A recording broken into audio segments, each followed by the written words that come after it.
Comfort is often the first thing we're willing to give up, like taking a long flight for a vacation or waking up early for a workout. But don't let style be the reason you aren't comfy. Mack Weldon's Ace Collection makes it effortless to look put together while feeling truly comfortable. No compromises needed. For over a decade, Mack Weldon has designed pieces to keep you comfortable anywhere. Inspired by their best-selling sweatpants, the Ace Collection combines everyday comfort with long-lasting and confident looks. Upgrade your collection for the new year with new bomber jackets, half-zips, sweats, crew necks, and much more. Mack Weldon clothes are designed to fit your style and the demands of modern life. They look like regular clothes, but feel like the latest in modern comfort. Get comfortable anywhere with the Mack Weldon's Ace Collection. Go to MackWeldon.com and get 20% off your first order of $125 or more with promo code MAC25. That's MackWeldon.com. Promo code MAC25.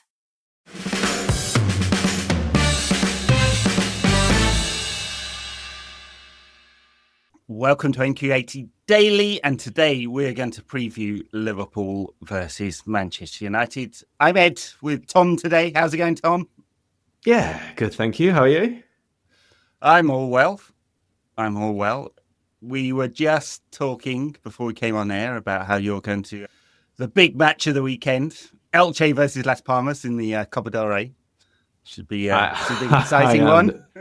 The big one, yeah. I actually got an offer. Well, this probably isn't that surprising, but I got offered a ticket for United on Sunday because there's probably like no one who really actually wants to go watch us lose 8-0. But yeah, I am in Spain seeing my parents, and I'm going to midday Elche versus Las Palmas in the Copa del Rey. And Las Palmas have been quite good this season. They've got Ollie McBurney playing for them. Kieran McKenna is also Scottish. So very random. But I think they've done all right. The funny thing is I did read an article about Ollie McBurney playing in Spain. So at some point... was it Sid Lowe who wrote one? Yeah, maybe it was, because it's kind of curiosity, isn't it? Yeah. Yeah, very strange. A little bit of a football culture shock going from Sheffield United to Segunda Liga. Gran Canaria, isn't it? I think Las Palmas. Yeah. Lifestyle. Yeah. Nice. I know, lovely. All right. It's very We're doing everything to talk about Liverpool versus United, aren't we? So, yeah. On the one hand, look, I'm as cynical as the next United fan. Look, we're not playing well. Liverpool playing great, and Ruben Amorim doesn't appear to have found the right kind of formula to get these players together. He's had almost no training time. Liverpool scoring bag loads of goals, including last weekend, and so you can all be really cynical and going, "Yeah, we're going to get hammered." I just don't. It's okay when United fans say that. It's when non-United fans say it that it starts to wind me up. Like every pundit on TalkSport and Sky Sports is like, "Yeah, they're going to hammer them 8-0." I'm like, you wouldn't say that every other week they're playing someone 13th in the league. I mean, there's like a culture of negativity around United, which is kind of... It's all right when you're in the club. We're allowed to do it. It's outside the club that's winding me up. So I get that same. But I feel like the other ones surprised us a little bit though when we got battered. I mean, the Ranić one when we lost 4-0, maybe not because it was Ranić and everything was going to turn into disaster. But this one we go in with our hopes down, so therefore hopefully we'll have, I don't know, more steel about us. I think last season we went in with a lot of negativity and we ended up drawing 0-0 and being one of the first teams to stop Liverpool scoring for a long time, stop them winning for a long time as well. So it's impossible to predict this United team as always. So I think for us to go in expecting it's going to get battered again is kind of, I know we have been battered there a couple of times, but yeah, I don't think it's dealing in reality somewhat. Yeah, I guess. I mean, I'm not expecting some massive thrashing. I mean, it might be comfortable, who knows? But I figure that they'll have a game plan. I mean, given they had midweek off, they've had a couple of extra days to work on whatever they're going to do here. I wonder whether there's going to be any major change, because the last few games he's played both Mazraoui and Dalot at fullback. I'm not sure it's worked. It's turned into a flat back five every time. I guess the one upside is Ugarte's back. I mean, he provides a defensive screen. Mainu was excellent when he came on against Newcastle. Definitely changed things around in terms of his intensity. I think he got he played an hour and he got something like 9 interceptions. And obviously Bruno Fernandes is back. That one's a little more tricky because obviously he's by far and away the most creative player at United, just like seeing all the data, but also the Premier League. He leads chance creation over 2024. It's just like where he fits in the team and like how you get your most creative player the most effective seems to have been a problem under Amorim. Not, I guess, unsurprising, really, but left-sided attacker of a inside number 10 is a slightly odd position for him. So there's that question on the tactical side. And then after that, it's kind of all personnel, isn't it? Because we kind of know how Amorim sets his team up now. It's not like that's going to be a big shock, whereas Ten Hag changed it every week. And so we know what you're going to do in terms of shape. And it's just like, okay, which personnel fits into which position this time around? Yeah, I think the shape thing is becoming more of a problem than I thought it would, actually. I thought our players would be slow to kind of adapt to it, and they are. And we are just really shit at playing the system at the moment. Like, we created nothing on Monday night, and we were just, first 20 minutes, I can't remember as bad as that ever. My dad, who's been a United fan since a kid, literally said it was the worst 20 minutes he's ever seen from a United team, which is going some. I don't know if he was just being a bit exaggerating. I guess we all have that recency bias, but it did feel like I can't remember ever watching United 20 minutes was worse than that. But yeah, Bruno coming back into the team helps with the creativity, but the system and the formation itself is. I put on Blue Sky this saying we're really bad at playing the formation, and also everyone knows what formation we're going to play. Like, obviously Amorim said today, we have different styles and we set up differently for each team that we play against, and that is all true, but the system is the system in kind of general broad terms, and our players still don't know in the right position to stand. They don't know the way to build up properly right at the moment. They don't know how to create chances. They're still not particularly amazing at pressing. They're better than they have been, but still not incredible at it. And the way that Newcastle were just able to pierce through us so easily, we were always half a yard off. And I guess that was also because we're playing Casemiro and Eriksen and Xerxes to a certain extent, who were all kind of quite slow and therefore not the greatest pressers. But still, like, a team should not be able to do what Newcastle did to us on Monday night. Especially, it wasn't even like they were passing incisively or with any kind of speed that you're like, wow, this is mesmeric. Therefore, the fact that we're completely unpredictable in the way that we're set up, and we're also really shit at the way we set up, kind of means that we're almost like one of the worst teams to play at, one of the worst teams right now in the league. And that is, I guess, seen in the form table as well. Yeah, sure. Yeah. I mean, yeah, absolutely. I mean, it's all kind of going wrong. I thought Ruben got it wrong against Newcastle, and it's really the first time I'm like, yeah, this is all out. And I guess it was a lot to do with trying to protect Menu and his load, and they're just not wanting injuries. I mean, if you look at the pattern of injuries, like the total number and the types of injuries across the past 2 seasons, and then just draw a line and go Ruben Amorim. Now, we could just go, okay, it's just luck. We've got them. Everyone just happens to be fit at the right time coming back for Amorim, or something's changed and they're not getting as many muscle injuries, right? And he's substituting and rotating a lot. So it kind of hints to me that they're using the data science to look at the total load, and they're just trying to protect the players. And that's what he did. And so I kind of understand it, but it was the worst possible setup for Newcastle, and almost felt like he hadn't been watching Newcastle much this season. You look at their intensity in pressing and the fact that you just get very little time on the ball at the back, and they create a lot of turnovers, especially their physicality in midfield. And you're like, as soon as you saw the team, you're like, yeah, this doesn't feel right. Oh yeah, absolutely. Yeah. And so just defaulted into that 2 old men in front of a flat back 5. And it's like almost played, that first half an hour, almost played like a relegation fodder team against the top team, and just it was exactly that. Yeah, I've met that. Yeah, it's really painful to watch.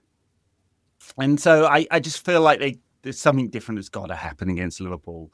Not that I expect United to be completely open and super attacking, and you expect to be under pressure against the best team in the league this season. Of course you do, right? And that's kind of natural, but it can't just be flat back five with two sitting in front, just waiting for them to move us around and create the openings, right? So it can't, there has to be some attacking out there. And so I'm wondering whether there's a plan. I mean, is he going to go with Ahmad in front of Mazraoui on the right-hand side again? Because it appears to have like played into the opposition's hand a little bit. You know, Ahmad had less space to work in almost than playing at right wing back, and Mazraoui isn't. I just don't. It's not like he's bad there. I think he's a great footballer, but he's just not that physical. He doesn't get up and down quite as much. No, he never has. From a wing back. Yeah. And so you feel like you're exposing his weakness there, and they allowed Newcastle to double or triple up on Ahmad. I just allow the ball to be shifted to the other side where you got Dalot on his wrong foot, and then whoever, either Bruno, like sometimes in the game previously, sometimes like with his back to goal, like in the left inside forward position, like just the worst kind of position for Bruno. And it's just don't want that happening again, because Bruno won't be able to create chances. You know, he'll have no pace in the attack and will just default to defending with a 5 across the back. And I don't think that's what Ruben Amorim had planned when he came in, like what looks like quite a negative setup.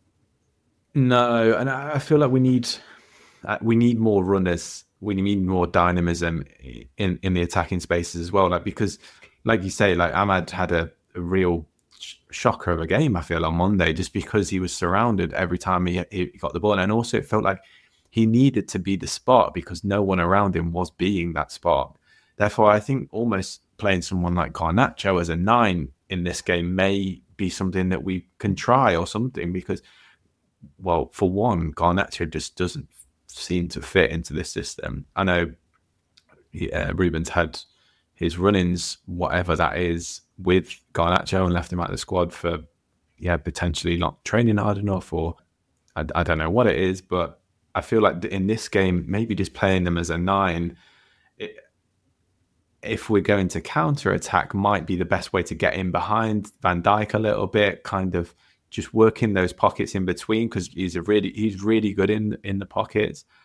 And I feel like and he also has the ability to kind of just go from side to side a little bit more than he would do if he was kind of just playing in that left channel, whereas he keeps having to feel like he pull inside, and then give the ball to the left wing back, who's probably not far enough forward anyway. So I almost feel like playing Ahmad on the right wing back would be a good thing to do, just in terms of literally getting us up the field. And Carragher kind of outlined that very, really, really well on MNF, when we're playing Dalot on left wing. I mean, we need to find an alternative for that, because that is just it's just terrible over and over again. And Bruno's obviously going to play you think he's going to play behind those two strikers. And I feel like if playing Garnacho there, it just negates everything that he's good at currently. And with Højlund, he's very hit and miss, and he looked pretty poor in the last game. He's looked pretty poor for 2 or 3 games now. Xerxes isn't going to be the man, because Liverpool play with such pace, such ferocity and such physicality that I feel you just be bullied off the pitch. So maybe having that Garnacho just to, I don't know. He's never played as a 9 for United, and I feel like in this system, it may be place for him to work, or it might even be his best position, or at least try it a little bit, because he's always tried. I know Rashford's not going to play on Sunday because of an illness. He's always kind of, and everyone have always kind of pushed Rashford to play in that position, but never have given Garnacho a chance. And he did play there, obviously, as a youth, and he doesn't have the greatest frame. Maybe his back to goal, he won't be good, but those types of strikers sometimes do make it in the Premier League. Like, you don't have to be a big Xerxes type to do it. And I don't know, it's worth a shot, I think, at this point. Well, it's a kind of interesting question, isn't it? Because if you take that plus a few of the other players, then what you get is not so much square pegs round holes that Erik ten Hag used to do all the time. It's that you're taking your most creative players and they've kind of all been either isolated in terms of their roles and their positions or kicked out the team altogether.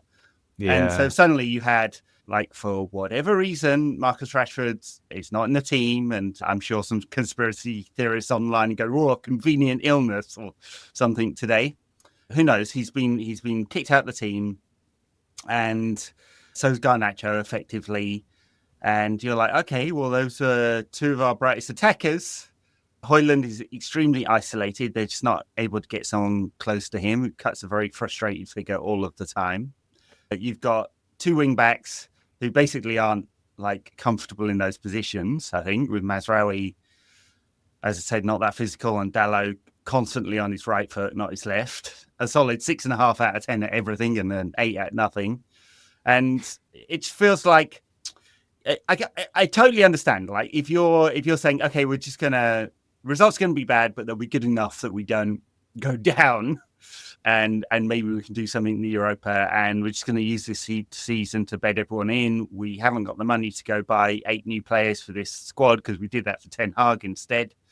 And we need to write off the second half of the season, learning how to play this system in real detail, and it'll start to show in the spring and May, and then we'll be ready to go next season, right? I guess that's one theory. All right, it's completely hypothetical, but you could go, okay, that's what he's doing. The problem is, it's Manchester United, and you have to get some results, and the pressure will start to build and build and build and build, and he may lose confidence of the players as well. And that's not a situation you want to get into, right? Where the crowd is on your back or on players' backs, and they do that now. They didn't used to. Everyone is way too online, and the atmosphere starts to get toxic, and so Jim starts to get twitchy, and it could, like, really descend into something really unpleasant, basically. And that's kind of, I feel like Amorim's close to that trap, right? And he does need to get results. And I understand the kind of dichotomy here, because that's what Ten Hag did. He abandoned his principles, and he said, okay, I'm just going to do whatever I need to do to get results.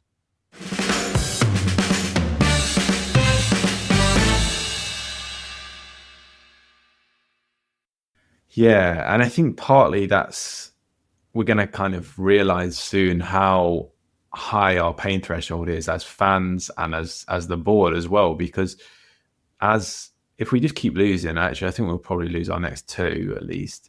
I think we've got Southampton at home after that, so surely we won't lose that. But the next 2 at least, the media is just going to get on us, especially if the next 2 losses are bad as well. And also, the belief will start to dissipate in the squad as well. And yeah, we can say, and this is the theory, like you say, that the players will get used to it, and in the springtime we'll start to see successes. But what if the players just don't get used to it, which can really easily happen, because the players, a lot of them aren't that good, really. They don't feel that adaptable. Especially like someone, like if we just continue to play Dalot at left wing back, he's not going to turn into Roberto Carlos. And also, therefore, if we keep losing games, the belief in the players' belief in Amorim will just completely dissipate as well. So we get around to spring, we're going to probably still be losing games. And even if Amorim does make it to the summer, what's to say that the players now automatically believe in what he's going to do? Like, I think, yeah, if we get to the summer, then things might start to turn around. He can bring a few of his own players in, get rid of a few. We've got a full preseason to work on everything. But still, that, like, perception is so much, is the reality so much in football. And if our players don't perceive Amorim to be the man anymore, our fans don't perceive Amorim to be the man, the board probably, because definitely we've seen, like, with Ratcliffe at Nice, and also with what he's been like with Ashworth, like, he starts to get, like, itchy feet. Yeah. Like, will he, like, lose belief in Amorim? Like, there's so many things that can happen. So you can't have long-term potential success without short-term gains. Like, they don't exist in a different world, in my opinion. So we need some type of short-term progress to get the belief in place, and also to make the players to improve the players as well, and to have them on side and everything like that. And that's my problem right now. It feels like we're playing in a sandpit, but this is real life, and this is, as that meme goes, this is Manchester United we're talking about. Man U. Yeah. Fully agree. I mean, it's not like I'm saying, oh, he's at risk of the sack or anything like that. I'm not being ridiculous like that. I'm just, the pressure will build, and it'll be too much if he doesn't get results. Now, January's a bit quieter. He talked about it in his press conference today, a little bit more time to have some training sessions, a few spare midweeks. It's not like there's only 3 games in January or something, but it's there's a few spare midweeks, and maybe he can work on that. Maybe they do some business. Like everyone's trying to work out what the FFP position is.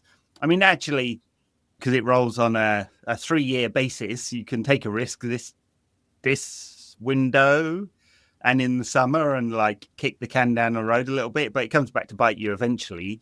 They also are probably planning for no European football next season. I mean, if United win the FA Cup, seems unlikely given that we're Arsenal, or the Europa League, more possible, but you wouldn't exactly say we're favourites on form. Then there may be a route into European football. It's very hard to plan for that, isn't it? And so they'll be calculating to take quite a large hit on the financials, and that's just going to feed into their thinking about transfers. Maybe they do something at left back. I mean, we've had 2 years now basically without a left back. It's absolutely mental. I mean, it seems like, it's hard to pin this on Tyrell Malacia because he's not had a lot of game time, but he doesn't seem quite ready yet, let's say, or maybe he never will be after spending 2 years out. Luke Shaw, we just can't rely on, ever. It'd be wonderful if he was back, but we don't even know he's physically able to do it. And so maybe they do some business there. The obvious one is Fernandes, our old player. I mean, it's just kind of mad that you can sell him for 6 million and buy him back for 15, but there's a very obvious route there. If he wanted to do that, you might well be like, yeah, I'm not doing that again. So who knows? There's probably a legitimate question whether they know whether he's quite good enough yet after, even after 6 months of excellent display. So there's that potentially. But it doesn't seem like there'll be loads and loads of business. It looks more like they're interested in dumping players who are on high wages, and it's unsurprising, really. Although one player on high wages who they've triggered the extension for is Harry Maguire, who will be here for an extra year. I assume they'll do that with Amad Diallo as well, because he's out of contract in the summer. So they'll trigger the extra year and try and negotiate a new contract with him. And Maguire's been great recently, but I feel like this game, I do fear a little bit for Maguire, because Maguire's great when he comes up against big strapping centre forwards, or when he's playing in a 3 in general, he's usually pretty good. But I feel like against teams like Liverpool, who've got very dynamic, agile forwards, then that's obviously where Maguire kind of struggles a lot, because he just doesn't have that balance. He doesn't have that ability to turn. He doesn't have that agility.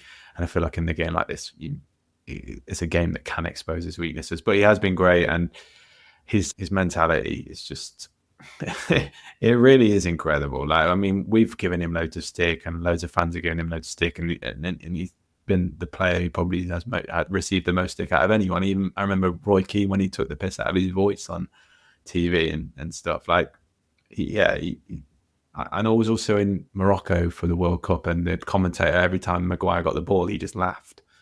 Like, that's the kind of ridicule that like this guy's come through, and it's really incredible that every single manager that's come in always really respects him, always really impressed with him, and even when he looks like he's about to be kicked out by a manager, he ends up getting back in the team like he did under Ten Hag. So true testament to his character. Yeah, I don't think there's any doubt about that with Harry. The weaknesses are, as you say, with like mobile forwards. He looked very, very different against Newcastle than he did against City, for example, right? So we know his strengths and weaknesses. We've seen him at United for 5 years. He's not the ideal vision of the future, but he's such a pro, and just seems to be the one that you can rely on to the character you can rely on. when you need leaders. And Amram talked about that. Yeah, he did again talk about that today. Yeah. The need for leaders. And so I don't have a problem with extending Harry. I don't know whether this team will evolve to him being in the team, given that Amram is so focused on especially wide defenders who can play and the centre defender who can step into midfield. And neither of those profiles seem to fit Harry. But right now, I definitely have no problem with him staying on. Be interesting whether he plays against Liverpool, though, because they are just all very flexible and dynamic. I mean, we'll have Salah coming in off the right. Obviously, he's the league's top goal scorer, probably even top assist maker. God, that's an awful term, isn't it? I'm not sure about that. His numbers are phenomenal. Just never, kind of waiting for him to slow down, basically, and that hasn't happened. And Diaz, again, can play across any of those forward positions. Has played quite a lot through the middle. I guess he'll be the other one. Who'll play off the left? There's both Darwin Núñez and Jota have been out of the side quite a bit recently, haven't they? Yeah, Gakpo as well, potentially. Gakpo may well play off the left, yeah. Yeah. I mean, Liverpool are interesting because you know exactly how they'll play. And it's amazing how quickly Arne Slot has adapted their style. Like, they are... I mean, maybe this adaptation was happening under Klopp anyway. They are not the Gegenpressing team of old by any means. It's not like they don't press, but they are a more controlled possession team. But they've morphed from being, you're thinking, okay, well, they couldn't be better than under Klopp. They're going to be worse. And they weren't that great last season. So, let's wait for the failure to happen, as happened at Arsenal post-Wenger, although maybe it happened during Wenger. And certainly United post-Fergie. And sadly, that has not happened. It's absolutely fucking sickening that suddenly they got better after changing out what we thought was one of the two best managers in the league. I know. Can't believe it. I can't believe how it's actually gone for them. And it feels like they've just stumbled upon this sweet spot of having the ferocity of what they had under Klopp, but now the control that Slot brings. And I wonder if this will only be for a season or two. They'll be able to maintain this sweet spot, and maybe when a few players leave, because it looks like Salah might be leaving in the summer, Trent Alexander-Arnold almost certainly leaving in the summer. I wonder when Slot almost has more and more of a say on this team. I wonder if they'll kind of maybe drop down a little bit. But right now they have, like I say, they have the best of everything Klopp was giving them, and also this almost Zen-like persona of Slot, almost like a real mashing of two different personalities into one football team, and they're kind of working from both personalities right now, and both forms of tactic. Like, they do have the control, but also in the forward positions, they're so silky, they're so smooth, they're so good at choosing the right choice, making the right choice. They're so good at pressing still. They still have all that energy and everything. I mean, I am going to make myself puke by the amount I'm complimenting them right now, but it's true. They're by far the best team in the league. Like, they have been all season, really. Yeah. Maybe that also speaks to the fact that the league isn't that great, but they can wipe teams out like they did against West Ham the other day. And yeah, they've had a couple of hiccups here and there, but even when kind of everyone was saying, oh yeah, they've got big games, or they've been only beating the small teams, and then they went and beat Leverkusen, they beat Real Madrid, they beat City. And yeah, I mean, they've won the league already, it feels like, to be honest. It feels like, to me, I can't see how that doesn't turn around. But because also the teams aren't good enough, but also Liverpool are just good. Yeah. Sorry. Yeah, never place your bets on Arsenal to do anything. Absolutely fucking pathetic. Pathetic. Maybe Clear Lake FC will somehow pull out just save us all from Liverpool getting to 20. It's no. I mean, it's very impressive what Slot's done, but I don't want to have to praise them at all. You kind of expected all their older players to kind of slow down a bit, but Van Dijk and Salah have been two of the best players this season. So, oh yeah, that's unfortunate. They will. The evolution, without spending too much time talking about the Liverpool, the evolution will be interesting because it does look like they could lose Salah, who obviously, yes, Saudi Pro League has been desperate to get hold of. And Van Dijk's also out of contract. I suspect they'll find a way to get him another year. And it looks like Alexander-Arnold's off, so he could be spending a lot of money in the summer just to try and keep at the same level. I mean, we are kind of hoping, aren't we, that they will be really bad at some point. It's a sickener. Like, just to the point that Manchester City fall off, Liverpool have to get good again. I'm so sick of having to choose between the two of them, and now they didn't get to the choice because we don't laugh at City, but we're even rubbisher than City. I know, like this season, you think, I mean, I wanted Ten Hag to go in April, so I wasn't exactly going into the season with the utmost confidence, but I remember that Liverpool game that we had at Old Trafford, and it was just exactly the same as it's been the last few seasons. I was thinking, I thought these days were over now. Klopp had left, or we were getting a little bit better, and then we should be getting worse. But like, it's just, I really thought these days were over, and now we're having this conversation. Oh yeah, maybe in a couple of years when they lose their best players, they might be different. But like, I mean, everyone in football said that like they're going to be different next season. They're going to lose their mojo and everything, but it didn't happen. So, God, it's horrible. This is what I guess we made other teams feel like for so many years, and yeah. At least they haven't been dominant. But I mean, it's still, they're going to make it 20 almost certainly, aren't they? So like, yeah, I mean, look, the Faustian bargain that Fergie made. Come on, at some point that's got to run out. Like, we cannot be rubbish forever. We cannot just continue making the wrong decisions forever. Well, we can. Team news is like pretty much everyone's available for United except for Luke Shaw and Liverpool. I think have Joe Gomez out and they're pretty much all fit. So it's just on Ruben to get the right formula to sneak a 1-0 victory with a scammy goal in the last minute. Although we won't be allowed a scammy goal because Michael Oliver's the ref. There's not a chance. Yeah, I'm just waiting. Oh God, that's the other thing. We just wait for the moment for him to make a celebrity of himself because he absolutely loves the attention. So what's he gonna do? Penalty at the Kop end in the 89th minute. Sending one of ours off. He invented a new rule at one point to send Dallo off. Yeah. Well, yeah, I'm just going to hold out for that John O'Shea moment. Who would it come from if it was going to be like John O'Shea? Harry Maguire, maybe? No. Harry Maguire heading one into the Kop end to win it. Oh, my God. It would be sweet. Yeah. Limmy once said this grain of wisdom. He said, if you close your eyes and imagine something, you can pretend that imagination is reality. So I'm just going to imagine on Saturday when we're like 5-0 down in the second half that Harry Maguire has just nodded us into the lead later on. And no one can stop me thinking that is my reality. So that's what I'm going to do if things go badly. Yeah, Sunday. But yes. Sunday, sorry. All right. Yeah. The hope that kills you, but yeah, we've got to have some kind of hope. Everyone visualize right now. Suck the ball in. That's it. Manifesting is all the rage these days with the new age kids. Yeah. All right.